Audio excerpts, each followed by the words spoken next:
Vous savez, la série Lie to Me, ou la détection des mensonges, les tests, les micro-expressions, tout ce qui est expliqué en fait dans un livre comme celui-ci par exemple, ou comme celui-ci. Et même encore comme ce qu'explique Fabien Olicard, même s'il adore ce qu'il fait et son travail, même dans ce genre de livre, il y a des petites parties pour réussir à détecter les mensonges. Et bien même si pendant une période de ma vie, je me suis passionnée pour ce genre de choses et que je trouve ça aujourd'hui encore toujours fascinant, j'ai décidé que je ne voulais pas savoir comment on fait pour détecter un mensonge. Bonjour et bienvenue dans cette nouvelle vidéo. Aujourd'hui, je vais vous parler de la décision que j'ai prise de ne pas apprendre à détecter les mensonges chez les autres. J'ai pris cette décision au début sans vraiment le vouloir. Puis à un moment donné, ça a été une vraie décision, un vrai choix de ma part de ne pas, ou plutôt de ne plus m'y intéresser. Je coach depuis 2 ans maintenant, un peu plus de 2 ans, les personnes qui mentent dans leur quotidien et qui veulent arrêter de mentir. Vous êtes peut-être vous-même concerné, peut-être que vous connaissez quelqu'un qui est concerné. Je suis moi-même une ancienne menteuse. J'ai également connu dans ma vie des menteurs, des personnes qui m'ont menti, des mensonges auxquels j'ai cru. Tout mon parcours m'a amené finalement à un moment donné à m'intéresser à ce genre de sujet et à acheter ce genre de livre parce qu'en fait j'adorerais, j'aurais rêvé pouvoir en observant la personne savoir si elle dit la vérité ou pas, si elle est gênée, si au contraire elle essaye de m'intimider. Le marque-page il est là hein. Donc en fait j'ai lu seulement ça, je m'y suis intéressée. J'ai acheté des bouquins, j'ai regardé énormément de vidéos qui parlent de ce sujet-là, qui est un sujet absolument passionnant.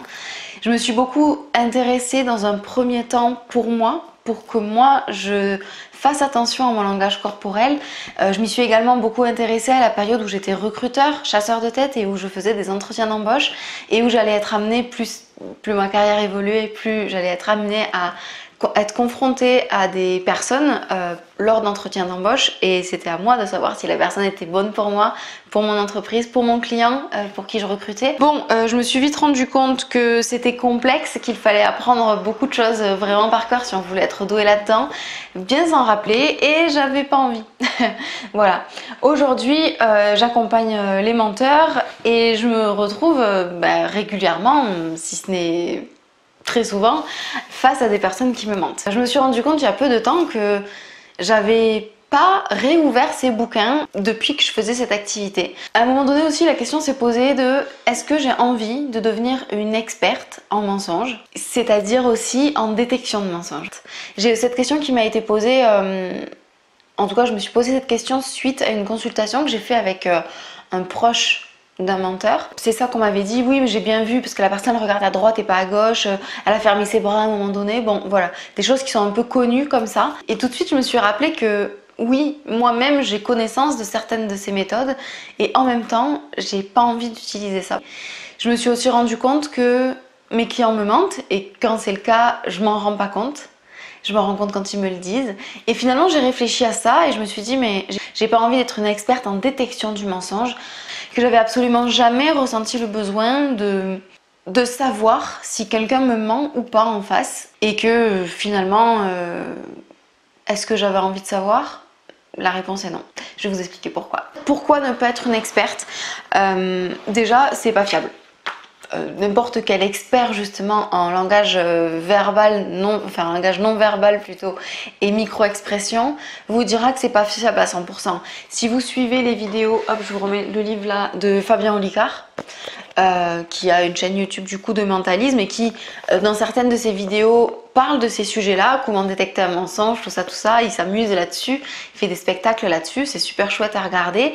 Ce qui lui arrive aussi de faire, c'est par exemple quand il y a un discours du président ou d'une personnalité, de le commenter et de voir à quel moment, comment se sent la personne, donc c'est super amusant et intéressant à voir, mais il vous dira aussi dans ses vidéos, il le dit aussi que c'est pas fiable à 100%, des fois il va capter quelque chose, il va le voir, le percevoir et dire que ça peut être ça comme ne pas être ça. Et il n'y a pas de vérité absolue, il n'y a pas de certitude absolue. On ne peut pas être sûr à 100% qu'une micro-expression est là parce qu'il y a un mensonge. Parce qu'en fait le mensonge c'est juste une façon de communiquer, ce qu'il déclenche c'est souvent une émotion et du coup la micro-expression va être le reflet de l'émotion, de ce qui va être ressenti par la personne et on ne pourra pas être certain que ce qu'on a vu est le reflet d'une émotion qui a déclenché un mensonge ou d'une émotion qui n'a pas déclenché de mensonge finalement. Il n'y a pas de certitude. On peut avoir des pistes, oui il y a des choses qui se voient gros comme le nombril, la figure, mais on ne pourra pas en être sûr. Ça c'est des choses voilà, dont je me suis rendu compte au fur et à mesure et même certains experts vont pouvoir vous le dire également. Donc c'est pas fiable à 100%, on peut faire uniquement sur ce sujet-là des suppositions finalement et puis ça dépend de plusieurs éléments, de plusieurs facteurs qui sont indépendants de la situation parfois ou de ce que la personne est en train de dire dans le cadre d'un mensonge. Donc pour moi ça me permet de me rendre compte que c'est pas utile. C'est pas nécessaire. En fait, si c'était fiable à 100%, ça pourrait se justifier. Mais ça ne l'est pas. Et en plus de ça, j'ai d'autres raisons qui me poussent à ne pas vouloir être experte en détection de mensonges. Par contre, j'y ai pensé, voilà, une période j'y ai pensé. Je me suis dit, oui, j'aurais pu compléter, je pourrais compléter mon approche. Peut-être pour mieux comprendre mes clients. Peut-être parfois pour trouver la faille, peut-être pour être capable de le leur expliquer grâce à cette lecture-là qui est celle de la micro-expression et de l'expression ou du langage non verbal. Voilà, peut-être j'aurais pu leur apprendre à ne pas se faire démasquer. Si je me rends compte qu'un client, à chaque fois qu'il ment, il a un tic ou je sais pas quoi, j'aurais pu peut-être l'expertiser ça, le lui dire, lui apprendre à ne pas faire ça pour pas qu'il se fasse démasquer. Mais en même temps, c'est pas du tout mon objectif en fait. Mon objectif, c'est pas d'apprendre à mes clients menteurs, entre guillemets, d'apprendre à ne pas se faire choper quand ils mentent. Mes clients ne sont pas là pour qu'ils deviennent des experts en mensonges, pour mentir tant qu'ils veulent sans se faire avoir. C'est pas du tout mon objectif. Et c'est pas le leur non plus. Donc, non. Moi, je me suis rendu compte que ce qui me plaît, ce qui m'intéresse, c'est d'aider mes clients à arrêter de mentir. Et est-ce que la détection du mensonge, les expressions et tout, peut être un élément qui leur permet de ne plus mentir? Je crois pas. Par rapport à l'accompagnement que je propose, à mon sens, et pour moi, dans mon travail, tout repose sur la confiance. Tout. C'est ça qui compte le plus pour moi. Je ne suis pas là pour coincer mon client. Je suis là pour l'aider à avancer. Tout repose sur la confiance, vraiment. Si mon client sait que je suis capable de détecter son mensonge, je suis presque sûre qu'il aura moins confiance en moi et qu'il aura peur de se faire démasquer à tout instant. Ça va peut-être donner lieu à des consultations uniquement par téléphone. Peut-être que la personne ne voudra pas être par Skype parce qu'elle aura peur que je la détecte finalement. Et pour moi, c'est pas une bonne idée. J'ai envie que mes coachés aient confiance en moi. Si un client me ment, je vais pas le voir avec mes yeux. Je vais pas m'en rendre compte forcément. Et ça m'est déjà arrivé. Plusieurs fois que mes clients me mentent et que je ne le sache pas au moment où ils me racontent l'histoire et que je m'en rende compte jamais, si ce n'est au moment où eux-mêmes me l'ont avoué. C'est ce que je dis à mes clients, c'est qu'ils ont le droit de me mentir. Ça c'est quelque chose, si vous m'avez déjà eu au téléphone lors du premier appel offert, je vous l'explique, que vous avez le droit de me mentir et que c'est pas grave. C'est pas important en fait. Et au contraire, s'il y a une personne avec qui vous avez la possibilité de mentir sans que ça ait de conséquences graves, c'est avec moi. Et je sais très bien que les personnes que j'accompagne vont à un moment donné me mentir. Alors certaines ne le font pas, certaines sont plus avancées dans le processus que d'autres, mais certaines vont me mentir. Et vont être amenées à un moment donné à récupérer leurs responsabilités et à me dire... Écoute Cory, je t'ai menti, ce que je t'ai raconté hier, avant-hier, la semaine dernière, c'était pas vrai. Voilà la vérité.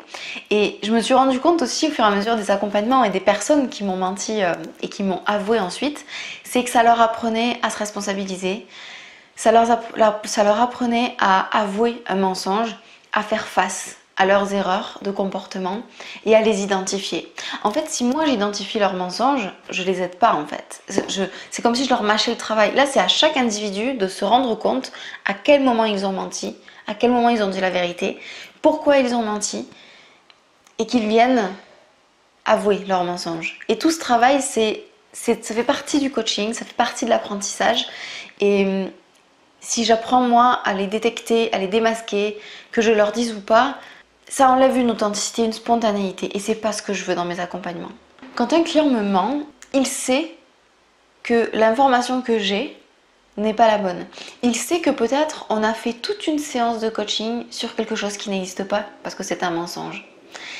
Et oui, bien sûr, ça me fait perdre du temps. Oui, bien sûr, ça leur fait perdre du temps et ça leur fait perdre de l'argent aussi parce qu'ils ont payé une séance dans laquelle on a travaillé sur un mensonge qui n'a aucun intérêt du coup.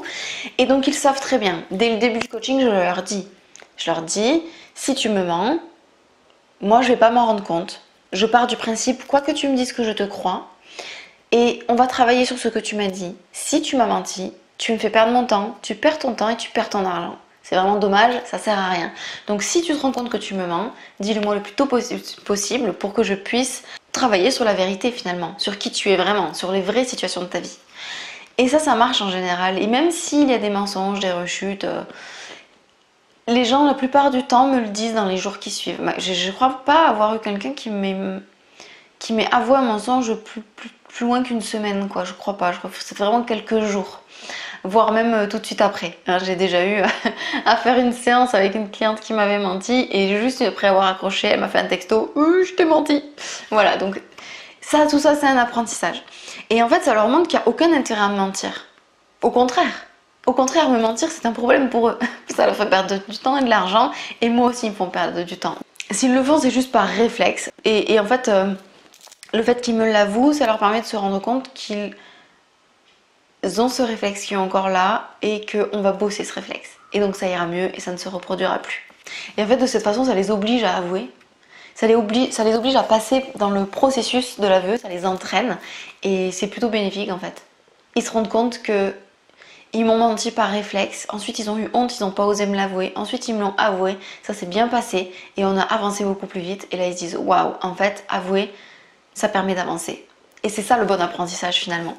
Voilà pourquoi j'ai pas voulu apprendre et voilà pourquoi je ne veux toujours pas apprendre, pourquoi je ne réouvre pas ces bouquins. Bon, par contre, il y a des moments où effectivement je m'en rends compte. Et il y a des moments où en fait où ma sensibilité, mon intuition, peut-être mes neurones de miroir aussi qui vont capter ce que dit la personne en face, ce que fait la personne en face. Il y a des choses que voilà, on s'en rend compte aussi parce que mes clients, au long des mois où je les accompagne, je les connais. Je connais leur vie, je connais leur façon de réagir et je me rends compte peut-être des fois qu'il y a un truc qui est chelou. Et dans ce cas-là, je leur dis. Là, il y a quelque chose qui me paraît étrange.